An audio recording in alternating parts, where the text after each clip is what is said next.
A ver, ¿qué significa realmente la palabra gentil? Es un término que oímos a menudo, pero ¿sabemos de dónde viene o qué implica? Pues bien, en este análisis vamos a meternos de lleno en una perspectiva teológica muy concreta sobre esta palabra, sobre el concepto de Israel y, sobre todo, en lo que esta visión considera que es el camino hacia la salvación. Para entender bien todo este entramado, vamos a seguir este camino. Empezaremos, como no podía ser de otra manera, por lo más básico, definir un término que es la piedra angular de toda esta discusión. El punto de partida, claro, es este. ¿Qué es un gentil? Según esta visión, ojo, no es solo una etiqueta. La palabra viene del hebreo goy, que significa simplemente las naciones, los pueblos. Y se usaba para referirse a todos aquellos que, históricamente, estaban fuera de los pactos y las leyes del Creador. Bien, una vez que tenemos claro el término, la siguiente pregunta es, ¿cuál era el plan original? Esta perspectiva defiende que a la nación de Israel se le asignó un papel muy concreto en la historia. La fuente se apoya directamente en las Escrituras para definir esta misión. La idea era que Israel fuese, un especial tesoro, una nación kadosh, o sea, apartada, consagrada, que actuaría como una especie de guía sacerdotal para el resto del mundo. Y aquí es donde la cosa se complica, porque vemos un choque brutal entre lo que se pedía y lo que realmente pasó. Por un lado, el mandato divino, ser una luz, un modelo de obediencia. Por otro, el resultado histórico. La nación, en lugar de ser esa luz, acabó adoptando costumbres paganas, se gentilizó, como dice la fuente, y el reino terminó dividido y disperso. Se abrió una brecha enorme entre el ideal y la realidad.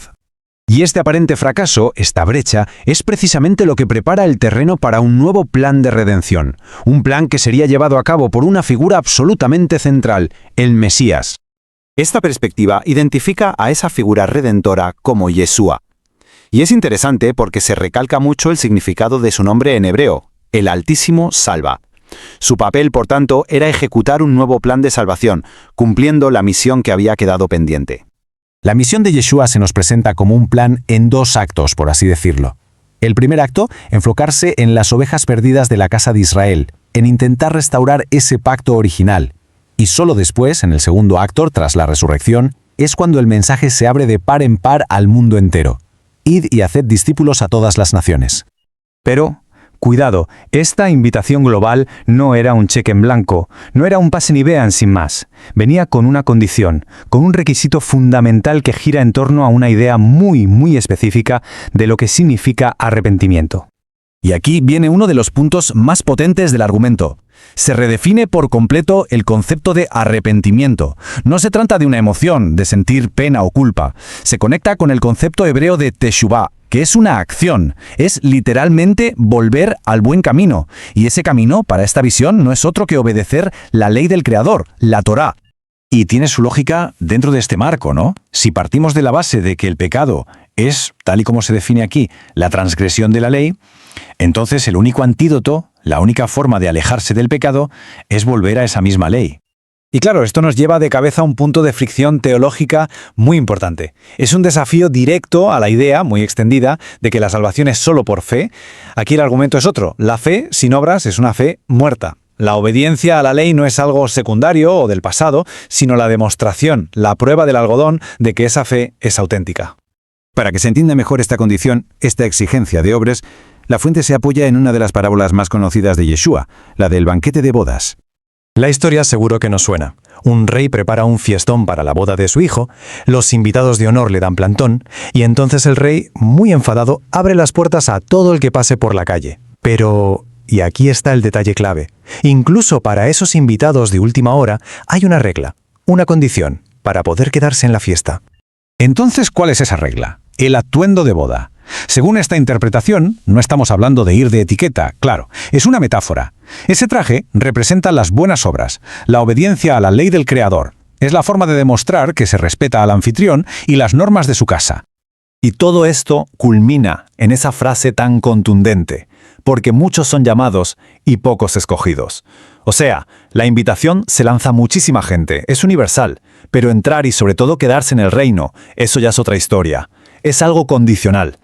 Si esa aceptación es condicional, entonces todo se reduce a la decisión que toma cada invitado. Y es aquí donde se enfoca la parte final del argumento, en la diferencia crucial que hay entre decir y hacer, entre las palabras y las acciones. Para recalcar esto, se usa otra parábola, la de los 2 hijos. Uno dice que sí irá a trabajar, pero no va, y el otro, que empieza diciendo que no, luego se arrepiente y va. Al final, ¿quién cumple la voluntad del Padre? El que actúa, no el que habla. La lección es clara, las acciones pesan mucho más que las promesas. Así que, resumiendo todo esto, se nos presentan tres opciones, tres posibles respuestas que una persona puede dar a esa gran invitación. Podemos verlo como tres arquetipos de invitados. Primero está el pagano, que básicamente pasa de todo, ignora la invitación y al rey.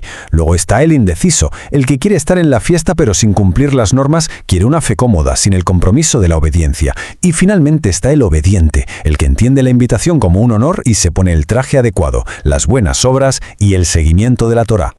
Y para que no quede ninguna duda de cuál es el modelo a seguir, se pone el ejemplo de Ruth, la moabita. Ella es el arquetipo del invitado aceptado.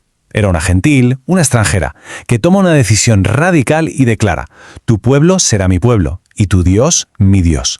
O sea, se integra por completo, adoptando la ley, el pueblo y al Creador. Y así llegamos al final de este recorrido. La conclusión no es una afirmación tajante, sino una pregunta que queda flotando en el aire. Con todo este panorama, la cuestión que se plantea no es tanto una respuesta, sino una reflexión. ¿Qué tipo de invitado representa cada una de estas lecciones? Una pregunta que nos invita a pensar en las implicaciones de cada camino.